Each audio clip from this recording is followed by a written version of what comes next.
Wala ka na talaga. Ayun dun, yung time na yun talaga, 2011. Ano yun? Yun yung time na wala na talaga, wala na akong, grabe, doon ko rin nakita na, alam mo, totoo talaga ang Biblia. Sabi nga, all things work together for good, Romans 8:28, no? All things work together for good to those who love God, to those who are walk according to His purpose. Sabi ko ganun.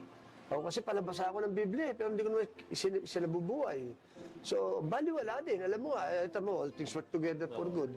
Totoo din, kasi doon ko nakita na, yan palang halagang 100, 200, napakahalaga pala yun sa ibang tao. Wala akong mairaman.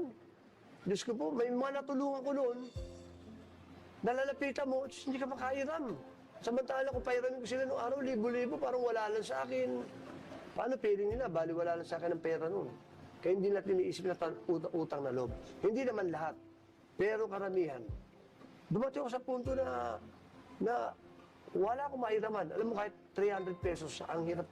Oo, ang hirap. Kaya yung mga tao naman na yun, ngayon, kaibigan ko pa rin sila, pero hindi na, kumbaga,